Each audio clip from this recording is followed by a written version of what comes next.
Minute margherita ਦੀ recipe ਮੈਂ ਪਹਿਲੀ ਦਫਾ ਖੁਦ ਬਣਾਈ ਹੈਗੀ ਹੈ। ਮੇਰੇ ਜੁਨੇਦ ਨੂੰ ਬਹੁਤ ਜ਼ਿਆਦਾ ਸ਼ੌਕ ਸੀ ਇਹ ਪੀਣ ਦਾ, ਔਰ ਇਹਦਾ ਟੇਸਟ ਕਿਹੋ ਜਿਹਾ ਹੁੰਦਾ। ਜੁਨੇਦ ਤੇ ਕਹਿੰਦਾ ਪਿਆ ਬਹੁਤ ਜ਼ਿਆਦਾ ਮਜ਼ਾ ਆਇਆ ਹੈਗਾ ਵੇ। ਤੁਸੀਂ ਕਿਸ ਤਰ੍ਹਾਂ, ਤੁਸੀਂ ਅਗਰ ਨਹੀਂ ਬਣਾਇਆ ਮੈਨੂੰ ਲੱਗਦਾ ਤੁਸੀਂ ਵੀ ਨਹੀਂ ਪੀਤਾ ਹੈਗਾ। ਸ਼ਾਇਦ 50% ਲੋਕਾਂ ਨੇ ਪੀਤਾ ਹੋਵੇ।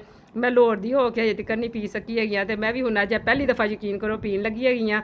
ਤੇ ਇਹ ਕਿਸ ਤਰ੍ਹਾਂ ਬਣਦਾ ਪੂਰੀ ਵੀਡੀਓ ਤੁਸੀਂ ਮੇਰੇ ਨਾਲ ਦੇਖੋ, ਫਿਰ ਅੱਲਾ ਦਾ ਨਾਮ ਲੈ ਕੇ ਅਸੀਂ ਰੈਸਪੀ ਸ਼ੁਰੂ ਕਰਨੇ ਆ। ਬਿਸਮਿल्लाहिर्रहमानिर्रहीम। अस्सलाम वालेकुम मेरी यूट्यूब फैमिली, किवें हो तुसीं सारे? अल्लाह पाक तुहां सारिਆਂ ਨੂੰ हमेशा खुश रखे, आबाद रखे। ਅੱਜ ਮੈਂ ਤੁਹਾਨੂੰ ਜਿਹੜੀ ਰੈਸਪੀ ਸ਼ੇਅਰ ਕਰਨ ਲੱਗੀ ਹਾਂ ਉਹਦਾ ਨਾਮ ਹੈ ਮਿੰਟ ਮਾਰਗਰੀਟਾ, ਜਿਹੜਾ ਕਿ ਮੈਨੂੰ नहीं पता ਕਿਹੋ ਜਿਹਾ ਹੁੰਦਾ ਹੈਗਾ। ਸੱਚੀ ਗੱਲ ਦੱਸਾਂਗੀ, जुनेद काफ़ी दिनों का मन कह रहा सी मामा जी आपने इतनी ज़्यादा रेसिपीज़ बना ली हैं, ये जो चीज़ है मैं यूट्यूब पे देखता रहता हूँ, मुझे बना के पिलाए ना। तो अज मैं जुनेद की ख्वाहिश के उत्ते मिंट मारगरीटा जो मेरे मूँह से नाम ही नहीं सच्ची चढ़ता पाया, वो मैं रेसिपी बनाने लगी हाँ। ये पुदीना इस्तेमाल होंगे है वे। ए मैं एक प्याली लीती हैगी, इन्हूं मैं अच्छी तरह धो लिता वे। इनू मिट्टी बहुत ज़्यादा होंगी, इन्हूं अच्छी तरह धो लैना है।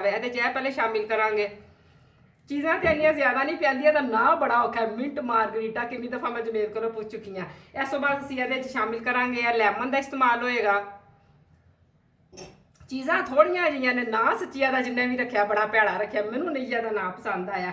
ये असीं 2 गिलास इस टाइम बनावांगे, असीं दोवां जिन्हां ने पीना वे। ये 2 टेबल स्पून जिहड़े चीनी दे इस्तेमाल होणगे। ये वास्ते हुण मैं स्पैशल इस तो पहले अगर तुसीं मेरा व्लॉग देखो तो मैं काला नमक स्पैशल खरीदिया, मेरे को है नहीं सी हैगा। इस रेसिपी वास्ते फिर मैं नमक लिता है, अद्धी चमची जिहड़ी काले नमक की इस्तेमाल होवेगी।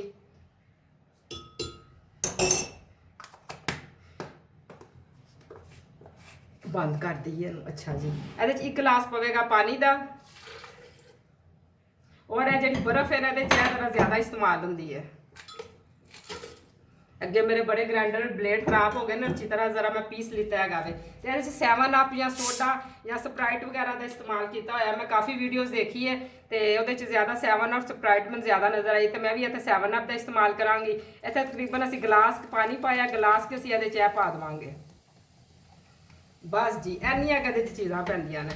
अंदर बैठा इंतजार करता पाया मम्मा जल्दी बना के लाए, रात के 12:30 बजे हुए हैं। जो तुम व्लॉग देखते पे इस तो पहले मेरा वो बना के असी आए हैं, नमाज वगैरह पढ़ के अंदर बैठ गया हो, तो वास्ते मैं बना रही हूँ। असी इनू अच्छी तरह ब्लेंड करांगे। बिस्मिल्लाहिर्रहमानिर्रहीम।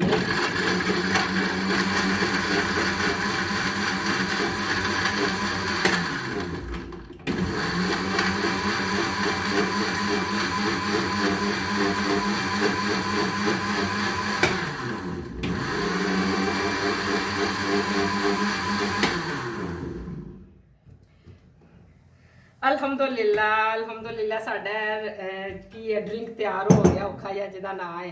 इनू असीं पावांगे गिलासां च। ठहर जाओ जी, माशाअल्लाह खुशबू तो बड़ी सोहनी आती पई है। काला नमक जिहा छुपाया है। बस बच्चों के शौक होंगे ने ना, कहते हैं रेस्टोरेंट बड़ा महंगे विकते हैं। मैंने तो नहीं पता, ना ही असी कभी गए पीने वास्ते, लेकिन मेरी वीडियो देखिया ने कुछ लोगों ने वेलकम ड्रिंक नाम रखा होया वे। बहरहाल मैं तुम्हें नज़दीक तो दिखानी है। अल्हम्दुलिल्लाह मिंट मारगरीटा बिल्कुल रेडी हो चुकिया वे। मैं कमरे च लैके आई है। अच्छा यदि तुम जिन्नियां भी रेसिपीज़ देखोगे ना, इस तरह होंगे जो बना के रखो ना, नीचे वाला हिस्सा दा लैदा हो जाता वे, सारा जड़ा ना मिंट सारा ऊपर आ जाता है। लेकिन कहता जुनेद का टेस्ट बहुत ज़्यादा अच्छा होता। चल जुनेद मैं पी के दस टेस्ट की हो जाएगा वे। बिस्मिल्लाह कर जरा। ये ऊपर ऊपर जा क्यों है ये? मुझे क्या पता, मैंने कौन सा पहले पिया है, तू आप पहली दफ़ा पीन लगा है। सच्ची सच्ची दसी होंगे टेस्ट की हो जाए। मस्त मजे का है। ठंडा ठंडा। बस ये किसी का व्लॉग देखता रहता, जैन भाई है कोई, वह व्लॉग देखता, कहता मामा जी वो 100 रुपये का गिलास भाई पीने जाते हैं, मुझे भी ये पिलाए, वो सियालकोट जाते हैं। बंदे के पुत्रा मगर उठ के बैठना, यह केड़ा तरीका बैठन का, बिगड़े हुए रही मगर। तो यह उन्हें दूसरा गिलास मेरा भी, जुनेद कहता पाया मजे का, मैं भी पीनी हाँ, इंजॉय करनी। तुम बना के ट्राई जरूर करना, अपना फीडबैक मैं जरूर देना। मैनू नहीं पता था जैका किहो जिहा, मैं पी के तुहानूं दसांगी। असीं दुआना तुहाडे सारे कोई इजाजत चाहांगी। अल्लाह सोना तुहानूं सारिਆਂ ਨੂੰ मदीने की जियारत करावे, मैनू भी नाल लई चलना, मेरे आस उत्थे जाके दुआ करना जे मेरे नाल पहले तुसीं चले गए। तो अल्लाह हाफिज़।